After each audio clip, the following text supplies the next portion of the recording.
அனைவருக்கும் வணக்கம். இந்த பதிவில் நம்ம எதை பற்றி பார்க்க போகிறோன்னு தெரிஞ்சுக்கிறதுக்கு முன்னாடி மறக்காமல் நம்ம சேனலை சப்ஸ்கிரைப் பண்ணிக்கோங்க. கூடவே பெல் பட்டனையும் கிளிக் பண்ணிவிட்டு ஆளுங்கிற ஆப்ஷனை கொடுத்துட்டிங்கன்னா நான் போடுற வீடியோக்கள் எல்லாமே மிஸ் ஆகாமல் நோட்டிஃபிகேஷனில் வந்துடும். இந்த பதிவு ரொம்ப ரொம்ப முக்கியமான பதிவு அப்படின்னே சொல்லலாங்க.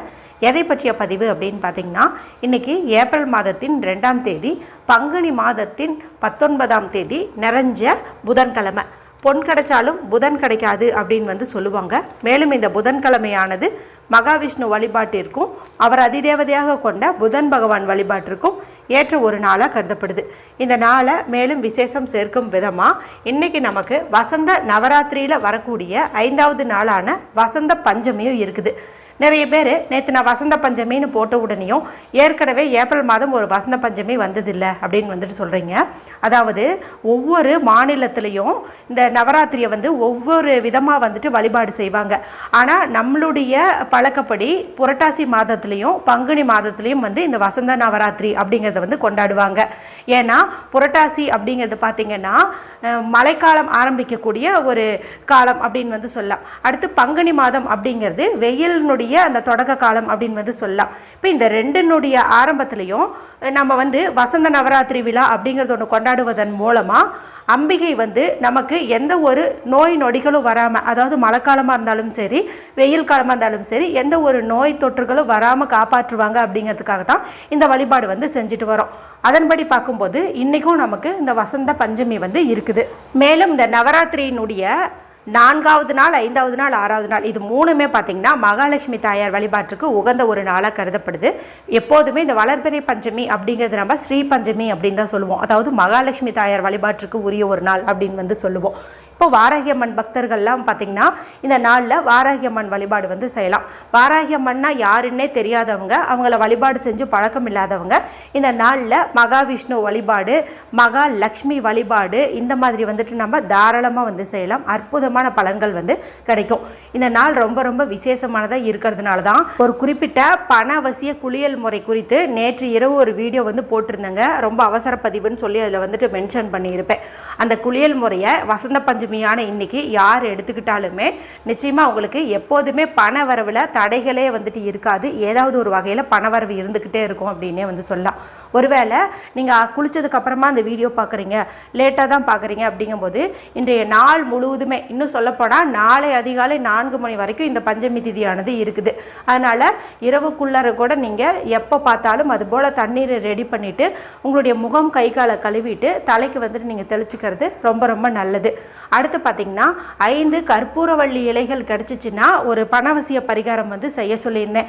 இது பார்த்திங்கன்னா மாதத்தினுடைய துவக்கத்திலே இருக்கு இல்லையா, ஏப்ரல் 2ஆம் தேதி அப்படிங்கும்போது ஸ்டார்டிங்கில் இருக்கிற மாதிரி தான். இப்போ இந்த மாதம் முழுவதும் நமக்கு பணவரவில் எந்த ஒரு கஷ்டமும் வந்துடக்கூடாது அப்படிங்கிறதுக்காக தான் அந்த பரிகாரம் சொல்லியிருந்தேன்.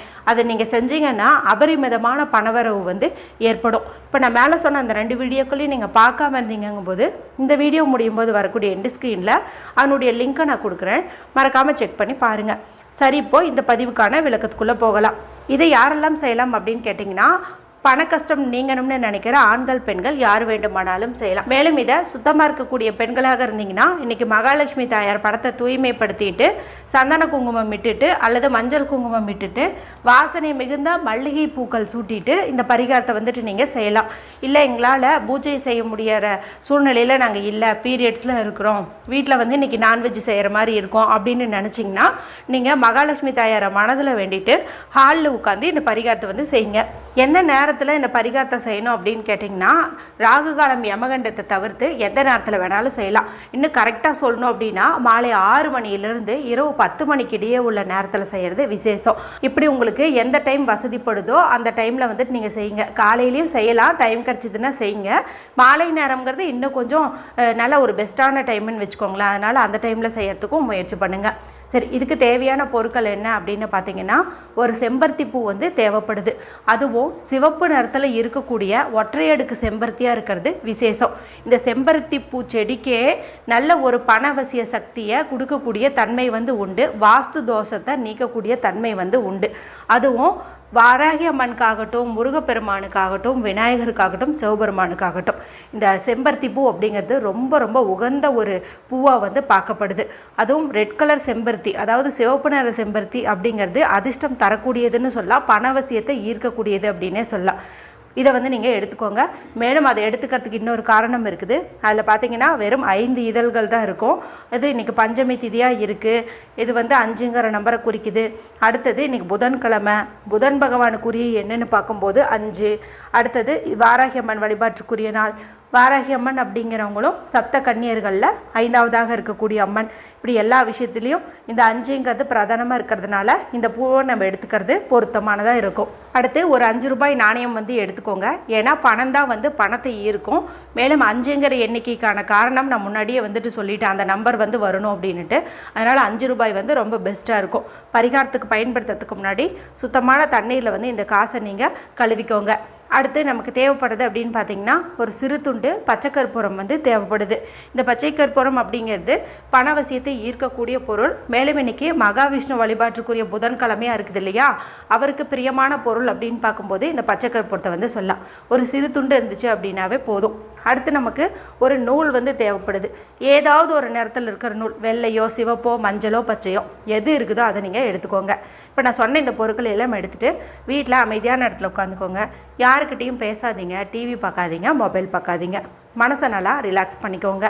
அதன் பிறகு வடக்கு பக்கம் நார்த் ஃபேஸிங் பார்த்த மாதிரி உட்காந்துக்கோங்க.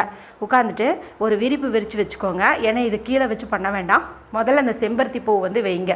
காம்பு இருந்துச்சுன்னா அந்த காம்பை வந்து கொஞ்சம் சின்னதாக வந்துட்டு நீங்கள் கட் பண்ணிக்கோங்க. அதாவது ரொம்ப ஒட்டவும் கட் பண்ண வேண்டாம், ரொம்ப லென்த்தியாகவும் விட வேண்டாம். அதுலேயே பார்த்திங்கன்னா ஒரு சின்ன கட்டு மாதிரி கொடுத்துருப்பாங்க, அந்த இடம் வரைக்கும் கட் பண்ணிடுங்க. அதன் பிறகு இந்த 5 ரூபாய் நாணயம் இருக்குது இல்லையா, அதில் இந்த பச்சை கற்பூரம் இருக்குது இல்லையா, அதை பேனா மாதிரி பிடிச்சிட்டு இப்போ ஸ்க்ரீனில் காட்டுறேன் பாருங்கள். இது வந்து மகாலட்சுமி தாயாருக்குரிய சிம்பல். நம்மளுடைய சேனல் ரெகுலராக பார்க்குற சகோதரிகளுக்கு இதனுடைய அற்புதம் வந்து தெரியும். இதை வந்து அந்த பச்சை கற்பூரத்தை பேனா மாதிரி பிடிச்சிட்டு அந்த 5 ரூபாயில் வந்துட்டு போட்டுக்கோங்க. அவ்வளோவே தான் நம்ம பண்ண வேண்டியது. போட்டுட்டு இப்போ 5 ரூபாய் மேலே மீதி இருக்கிற இந்த பச்சை கற்பூரத்தை வச்சுருங்க. இப்போ இது எல்லாத்தையுமே அந்த செம்பருத்தி பூ இருக்குது இல்லையா, அதனுடைய நடுவில் வந்து வச்சுருங்க. வச்சுட்டு இப்போ அந்த இதழ்கள் எல்லாத்தையும் சேர்த்து அப்படியே ஒன்றா சேர்த்து பிடிங்க. பிடிக்கும்போது பார்த்திங்கன்னா அது ஒரு தாமரை மொட்டு மாதிரி இருக்கும். நான் சொல்கிறது உங்களுக்கு புரியும்னு நினைக்கிறேன். எனக்கு வந்து இந்த செம்பருத்தி பூ வந்து கிடைக்கல, இல்லைன்னா நான் உங்களுக்கு செஞ்சே வந்து காட்டியிருப்பேன். இப்போ இந்த நடுவில் காசும் பச்சை கற்பூரமும் இருக்கும். இப்போ இதெல்லாம் தெரியாத மாதிரி நம்ம இந்த 5 இதழையும் வச்சு நம்ம அப்படியே கூம்பு மாதிரி வச்சு அப்படியே வந்து கட்டிடணும்.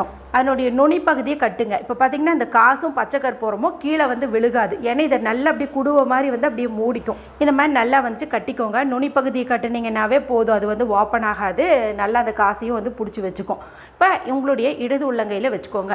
வலது கை கொண்டு மூடிக்கிட்டு சுத்தமாக இருக்கக்கூடிய பெண்களாக இருந்தீங்கன்னா ஸ்ரீம் அப்படிங்கிற மகாலட்சுமி தாயாருக்குரிய பீஜ மந்திரத்தை எண்ணிக்கை கணக்கு இல்லாமல் ஒரு 5 நிமிஷம் 3 நிமிஷம் அந்த மாதிரி வச்சுட்டு நீங்கள் மனதார வந்துட்டு சொல்கிறது அற்புதமான பலனை கொடுக்கும்.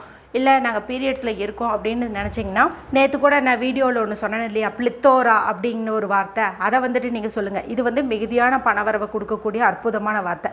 பிளித்தோரா பிளித்தோரா பிளித்தோரா அப்படிங்கிற மாதிரி வந்துட்டு நீங்கள் சொல்லுங்கள். இப்போ அடுத்தது கண்களை மூடி உங்களை தேடி நிறைய பணம் வர மாதிரி நீங்கள் கற்பனையும் பண்ணிக்கோங்க. அதன் பிறகு பூஜை அறைக்கு போகக்கூடிய வாய்ப்பு இருக்கிறவங்க இதை 1 நிமிஷம் பூஜை அறையில் வச்சு மகாலட்சுமி தாயாரையும் வாராகி அம்மன் வழிபாடு செய்கிறவங்க வாராகி அம்மனையும் வழிபாடு செஞ்சுக்கோங்க. பீரியட்ஸ் டைமில் இருக்கிறவங்க இந்த பூவை அப்போவே எடுத்துகிட்டு போயிட்டு உங்களுடைய பீரோவில் பணம் வைக்கக்கூடிய இடத்துல வந்து வச்சுருங்க. பூஜை அறையில் வச்சவங்க வேண்டிக்கிட்ட பிறகு அதை நீங்களும் கொண்டு போயிட்டு பீரோக்குள்ளேயே வச்சுருங்க. இது எங்கே இருக்குதோ அங்கே அபரிமிதமான பணம் வந்து சேரும். எத்தனை நாட்கள் இது இருக்கணும் அப்படின்னு பார்த்தீங்கன்னா ஒரு 5 நாள் இருந்துச்சு அப்படின்னாவே போதும். இப்போ இன்றைக்கி நீங்கள் வச்சுருக்கீங்க அப்படிங்கும்போது புதன், வியாழன், வெள்ளி, சனி, ஞாயிறு வரைக்கும் இருக்கட்டும். அடுத்து பார்த்திங்கன்னா ஏப்ரல் மாதம் 7ஆம் தேதி திங்கட்கிழமை நாளாக வருது. இந்த நாளில் பார்த்திங்கன்னா அந்த நவராத்திரியினுடைய நிறைவு நாளும் வருது, அதாவது 9வது நாளும் வருது. இந்த நாளில் நீங்கள் வந்து அந்த பச்சை கற்பூரம் கரையாமல் வந்துச்சுன்னா அதையும் 5 ரூபாய் நீங்கள் பத்திரமா வந்து உங்களுடைய பர்ஸ்லேயோ பீரோலையோ வச்சுக்கோங்க. இந்த பூவை மட்டும் நீங்கள் எடுத்து கால்படாத இடத்துல போட்டுருங்க. இவ்வளவுதான் நம்ம செய்ய வேண்டியது. இந்த ஒரு பூ கிடைச்சாவே அற்புதமாக வந்து இந்த பரிகாரத்தை செஞ்சு முடிச்சிடலாம். வீடியோ பிடிச்சிருந்தால் மற்றவங்களோட ஷேர் பண்ணுங்கள், லைக் பண்ணுங்கள். மற்றும் ஒரு பயனுள்ள பதிவில் உங்களை சந்திக்கிறேன். நன்றி, வணக்கம்.